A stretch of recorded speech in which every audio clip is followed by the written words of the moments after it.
తీసుకొచ్చిన ఘనత ఎన్డీఏ ప్రభుత్వాన్ని చెప్పి మరొక్కసారి మీ అందరికీ తెలియజేస్తున్నా. ఆ రోజు నేను, జనసేన అధినేత పవన్ కళ్యాణ్ గారు,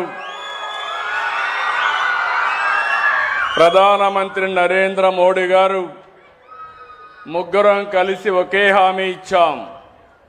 ఆ హామీ ఈ రాష్ట్రాన్ని పునర్నిర్మాణం చేస్తామని, మళ్ళీ పూర్వ వైభవం తీసుకొస్తామని చెప్పాం. ఆ మాట కోసం, మేము ఇచ్చిన హామీని నిలబెట్టుకోవడం కోసం 2 సంవత్సరాలుగా దగ్గర 22 నెలలు అయింది. 23వ నెల. ప్రతిరోజు లెక్క పెట్టుకుంటున్నాం, ప్రతి గంట లెక్క పెట్టుకుంటున్నాం, రాత్రింబగళ్ళు పనిచేస్తున్నాం. ఎక్కడా ఒక తప్పు జరగకుండా అన్ని ఎక్కడ సమస్య ఉంటే ఆ సమస్యని పరిష్కారం చేస్తూ ముందుకు పోయే పరిస్థితికి వచ్చాం. ఈరోజు మొదటి తారీఖు అంటే మనందరికి గుర్తొచ్చేది పేదల సేవలో. నేను ముఖ్యమంత్రిగానే కాదు, మంత్రులు, పార్లమెంట్ సభ్యులు, ఎమ్మెల్యేలు, కడాన ఎన్డీఏ కార్యకర్తలు కూడా సేవాభావంతో మీ అందరి దగ్గరికి రావడం, అధికార యంత్రాంగం తెల్లవారుజామునొచ్చి మీకందరికి గుడ్ మార్నింగ్ చెప్పి మీ చేతిలో డబ్బులు పెట్టి ఎక్కడా ₹1 అవినీతి లేకుండా పేదవాళ్ళ రుణం తీర్చుకోవడానికి పనిచేసే ప్రభుత్వం ఎన్డీఏ ప్రభుత్వం. ఈ విషయం మీరు గుర్తుపెట్టుకోవాలి. ఈరోజు ఇంకొక పక్క, ఈరోజు మనం చూస్తే కష్టజీవులు, మేడే అంటే గుర్తొస్తుంది, శ్రమ దోపిడీ జరగకూడదని. ఈరోజు నందమూరి తారక రామారావు గారికి జన్మ ఇచ్చిన స్థలం ఈ స్థలమే, ఈ ప్రాంతమే. తెలుగుదేశం పార్టీలో చక్రం పెట్టాడు, నాగలి పెట్టాడు. ఇంకో పక్కన చూస్తే పేదవాళ్ళ కోసం ఆ రోజే గుడిసె కూడా పెట్టి, ఇల్లు పెట్టి ఎంబ్లమ్నే డిసైడ్ చేశారు. ఆ రోజు ఆయన దూరదృష్టితో ఆలోచించాడు. పసుపు శుభం. ఏ వ్యక్తి ఏ మంచి పని చేయాలన్నా పసుపు లేకుండా ఆ కార్యక్రమం పూర్తి కాదు. పూజ చేయాలన్నా, పెళ్లికి కానీ, పేరెంటానికి కానీ, ఏ కార్యక్రమం అయినా అలాంటి దూరదృష్టి కలిగిన నాయకుడు ఈ ప్రాంతంలో పుట్టడం మనందరి అదృష్టం అని చెప్పి కూడా నేను మీకు తెలియజేస్తున్నా. అలాంటి కార్మిక దినోత్సవాన్ని ఈరోజు మీకే కాదు, రాష్ట్రంలో ఉండే కార్మికులకందరికీ, దేశంలో ఉండే కష్టజీవులందరికీ మనస్ఫూర్తిగా మేడే శుభాకాంక్షలు తెలియజేస్తున్నా. ఈరోజు నేను చూస్తున్నాను మా పేదవాళ్ళందరిలో. ఈరోజు నేను వస్తున్నానంటే దారిలో కూడా చూశాను. మీ ఆనందం చూసినప్పుడు నేను పడిన కష్టం మర్చిపోయి ఇంకా గట్టిగా కష్టపడాలనే ఆలోచన మా అందరికీ వస్తూ ఉంది. 63 లక్షల, ఈరోజు మీరు చూస్తే 62,47,000 మందికి ఈ ప్రభుత్వం వచ్చిన తర్వాత 63,188 కోట్ల రూపాయలు ఇచ్చాం. ప్రతి నెల మీరు చూస్తే దగ్గర 2,721 రూపాయలు. అంటే డబ్బులున్నా లేకపోయినా 2,721 కోట్లు మీకోసం రెడీగా పెడితే తప్ప ఆ రోజు మొదటి తారీఖు గడవదు. ఆ విషయం మీరు గుర్తుపెట్టుకోవాల్సిన అవసరం ఉంది. కష్టాలున్నాయి, దేశంలో ఎక్కడా లేదు. సంవత్సరానికి 33,000 కోట్ల రూపాయలు ఖర్చు పెట్టి ఏకైక ప్రభుత్వం భారతదేశంలో. అంతేకాదు, అతిపెద్ద డీబీటీ ప్రోగ్రాం ఈ పెన్షన్ల కార్యక్రమం అని చెప్పి కూడా నేను మీకు తెలియజేస్తున్నా. నేను దీన్ని భారంగా ఆలోచించడం లేదు, బాధ్యతగా ఆలోచిస్తున్నాం. పేదవాళ్ళకి వెసులుబాటు కల్పించడానికి ఈ ప్రోగ్రాం ఎంతో వెసులుబాటు ఇస్తుంది. ఉదాహరణకు మీరు చూస్తే 4,000, దివ్యాంగులకు 6,000, కిడ్నీ పేషెంట్లు ఉంటే 10,000, మంచానికి పరిమితమైతే 15,000 మానవతా దృక్పథం ఇచ్చే ఏకైక ప్రభుత్వం ఆంధ్రప్రదేశ్లో ఉండే ఎన్డీఏ ప్రభుత్వం అని చెప్పి కూడా నేను మీకు తెలియజేస్తున్నా. ఇలాంటివన్నీ ఈ జిల్లాలను చూస్తే దగ్గర 2,34,000 మందికి ఇస్తున్నాం. 102 కోట్ల రూపాయలు ఇస్తున్నాం.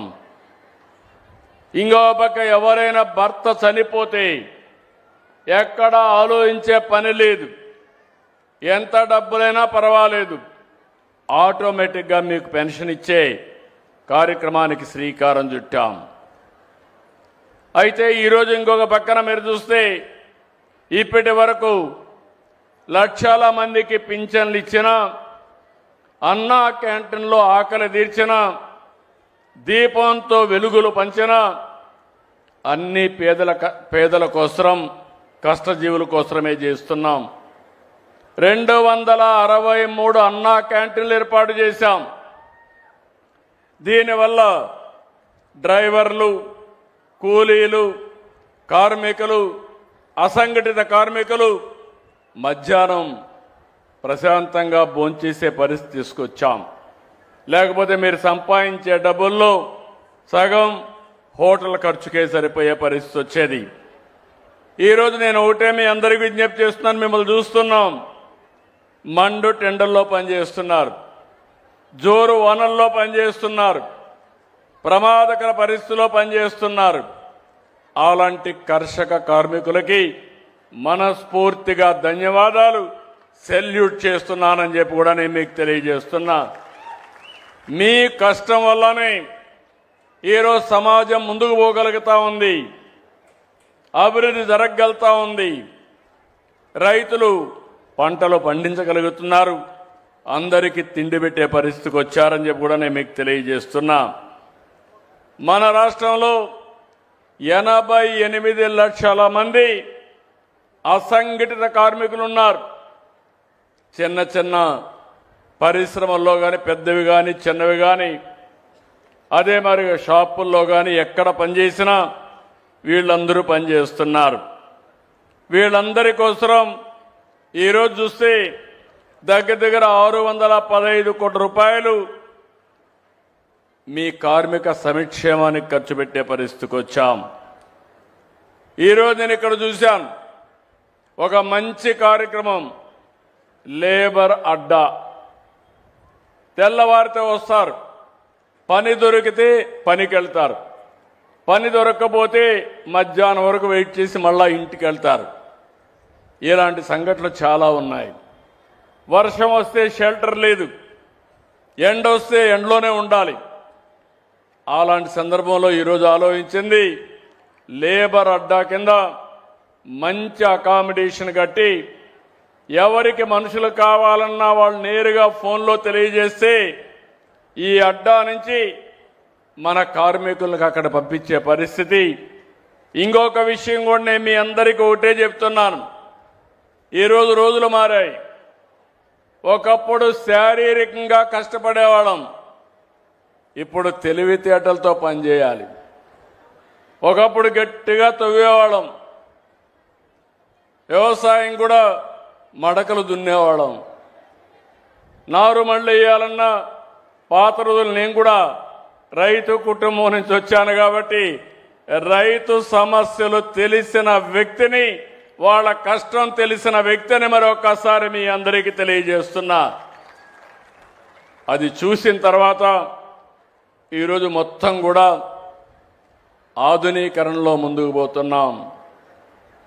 నేను అందుకని ఒక కార్మికుడు కొడుకు ఎందుకు ఒక కంపెనీ ప్రారంభించకూడదు? ఒక కార్మికుడు శారీరక కష్టం కాకుండా ఆలోచన విధానంతో మార్పు వచ్చి అలాంటి నైపుణ్యాన్ని నేర్పించి ఆధునిక పనిముట్లు అతనికి అప్పచెప్తే ఇప్పుడు చేసే పని కంటే 2 3 రెట్టింపుగా పని జరిగే పరిస్థితి వస్తుంది. దీనివల్ల కష్టం తగ్గుతుంది, ఆదాయం పెరుగుతుంది. అదే ఆలోచిస్తున్నా. అదే లేబర్ మినిస్ట్రీ చెప్పాను, కమిషనర్ చెప్పాను, ప్రపంచంలో ఉండే ఆధునిక పనిముట్లు తెప్పించండి. అవసరమైతే కొన్ని కంపెనీలను ఎంగేజ్ చేయండి. కన్స్ట్రక్షన్ కంపెనీలు కానీ అదే మరి పరిశ్రమలు కానీ ఎంగేజ్ చేద్దాం. నా లేబర్ అడ్డా రేపు రాబోయే రోజుల్లో స్కిల్ డెవలప్మెంట్ సెంటర్గా తయారై మా లేబర్కంతా ముందు చూపుతో మీ జీవితాల్ని ఆదుకునే బాధ్యత ఈ ప్రభుత్వం తీసుకుంటామని చెప్పి కూడా నేను మీకు తెలియజేస్తున్నా. పనుంటే పనికి వెళ్తారు, పని లేనప్పుడు ట్రైనింగ్ ఇస్తాం. అవసరమైతే ఆ రోజు ఏ విధంగా చేయాలని అది కూడా వర్కౌట్ చేయమన్నాను. మీకు అందుకని అన్న క్యాంటీన్ పెట్టాను. ఒకవేళ పని లేకపోయినా ఒక ఆటో డ్రైవర్ కూడా ఎక్కడెక్కడో తిరిగి మళ్ళా ఇంటికో ఎక్కడికో పోకుండా దగ్గరుండే అన్నా క్యాంటీన్లో భోంచేసే పరిస్థితికి వచ్చాం, భోజనం పెట్టే పరిస్థితికి వచ్చాం. ఇంకో పక్క ఆటో డ్రైవర్కి కూడా 15,000 రూపాయలు సంవత్సరానికి డబ్బులు ఇస్తున్నాం. ఇవన్నీ ఎందుకు చేస్తున్నామంటే ఈ రాష్ట్రంలో ఏ ఒక్క వ్యక్తి, ఏ వృత్తిలో ఉండే వ్యక్తులు కూడా ఇబ్బంది పడకూడదు. నేను ఒకటే మీ అందరికీ విజ్ఞప్తి చేస్తున్నా. నా ఆలోచన ఒకటే. ఇప్పుడే కుమార్ రాజా గారు చెప్పారు, చాలా బాగా మాట్లాడాడు.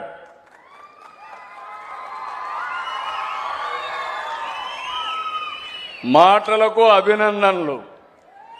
కానీ ఇప్పుడు మీరు చెప్పండి, బాగా పని చేస్తున్నాడా?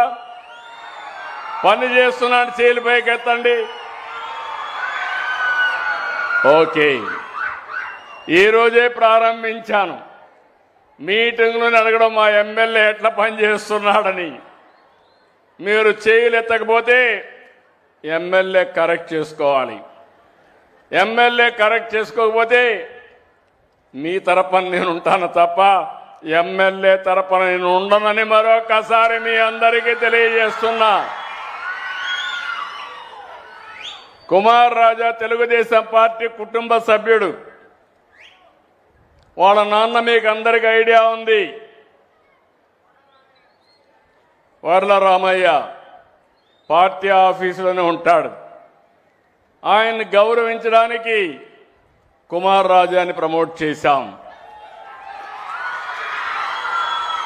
అయితే వాళ్ళ నాన్న పని చేసినప్పుడు ఎంట్రీ మాత్రం ఇచ్చాం తప్ప ఆయన పని చేయకపోతే మాత్రం నేను ఆయనతో ఉండనని మరొకసారి మీ అందరికీ తెలియజేస్తున్నా. నా కమిట్మెంట్ మీరు ఈ రాష్ట్రాన్ని నెంబర్ 1 రాష్ట్రంగా తయారు చేయాలి, తెలుగు జాతిని నెంబర్ 1 తెలుగు జాతిగా ప్రపంచంలో తయారు చేయాలని నా సంకల్పం. అలాంటప్పుడు ఎమ్మెల్యేలందరూ కూడా సమర్థవంతంగా పనిచేయాలి. మీ ఆనందం చూసా, మీ అభిమానం చూసా కుమార్ రాజాని అభినందిస్తున్నాను. ఇప్పుడు నిజంగానే అభినందిస్తున్నానని చెప్పి కూడా నేను మీకు తెలియజేస్తున్నాను. నేను అందుకే ఇది అవుతానే ఆఫీసర్స్ కూడా మీకే చదివినిపిస్తాను.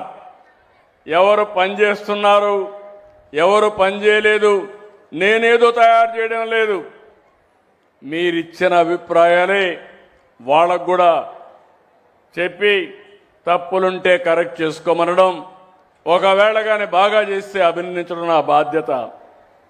నిన్ననే నాకు మొన్న బాంబేలో ఒక అవార్డు ఇచ్చారు, business reformer of the year.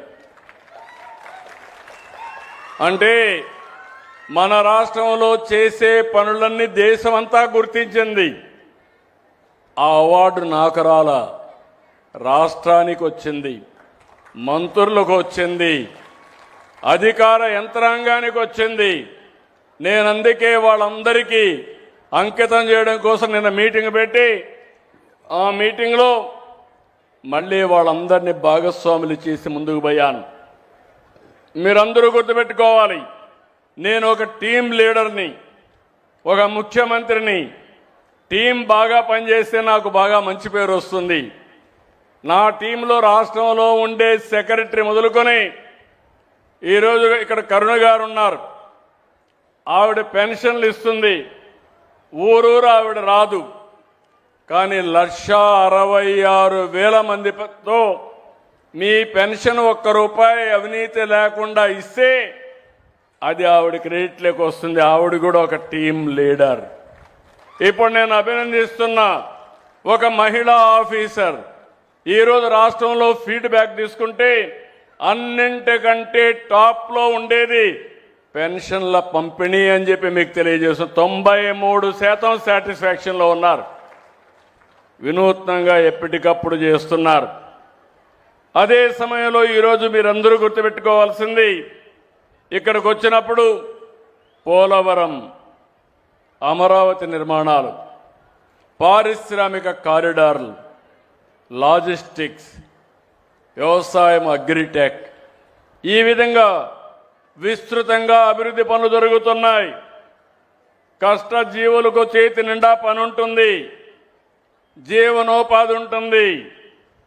ఇంకో పక్క మీ అందరికి కానీ ఎక్కడికక్కడ నైపుణ్యం పెంచితే ఇంకా అదనంగా మీకు ఆదాయం వచ్చే పరిస్థితి వస్తుంది. ఈరోజు ఇక్కడికి వచ్చినప్పుడు మీ యొక్క నైపుణ్యం పెంచేలా 25,000 మందికి ట్రైనింగ్ ఇస్తున్నాం. రేపు రాబోయే రోజులు ఇంకా స్కేల్ పెంచమని చెప్పాను.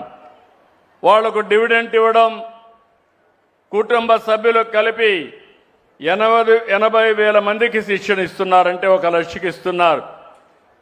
ఇంకో పక్క నేను ఇప్పుడే చెప్పాను, ఈ అడ్డాలని ఒక ఆదర్శంగా లేబర్ అడ్డాలని 15 చేయమన్నాను.